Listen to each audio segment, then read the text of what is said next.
While Torah was always studied in small towns, the yeshiva system was founded in Europe to provide large academies from students from all towns to be able to learn.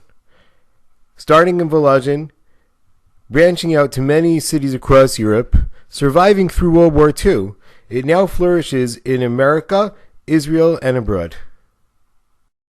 In our last video, we had discussed the dual goals of devoting one's life to Torah and pursuing a livelihood. How does this theory play out in the life of an actual yeshiva student? First off, after high school, they will continue on to a major yeshiva. When it's time to get married, they will continue learning in yeshiva for as long as possible. Eventually, you do have to go out and make a living. Well, some of them will be able to be a lifetime Talmudic scholar. They'll be in a good enough financial position that they can remain in yeshiva for a long time. If not, they would like to be a rabbi or a teacher of some sort. Some will go to college on the side, either as they are learning yeshiva or as they're starting to work. And others will not go to a classic college, but they'll go to a business or vocational program. Now, with the life experience of someone older than 16, we know that things don't always work out so nicely and neatly, and that the college might come before, the job might come before the college even, and we really want our students to be prepared for every eventuality.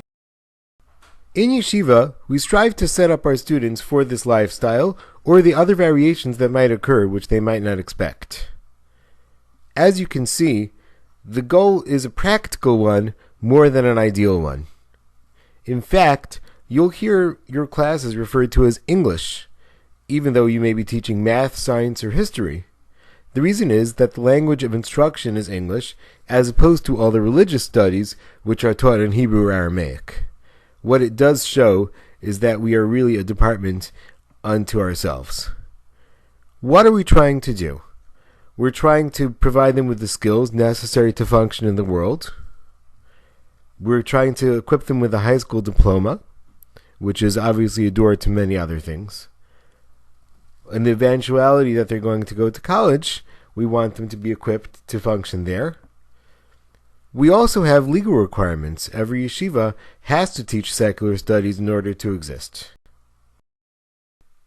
The yeshiva outlook might be summed up with a short statement. Secular studies are important, albeit not as paramount as Torah studies.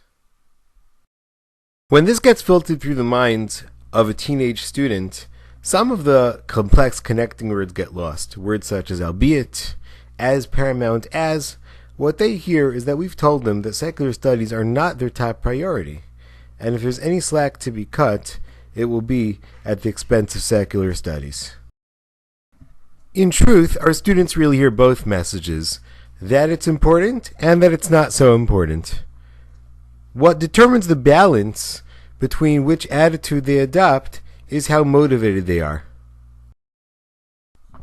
To understand why motivating yeshiva students can be a real challenge, let's go into our next section, practical differences between yeshivos and other schools.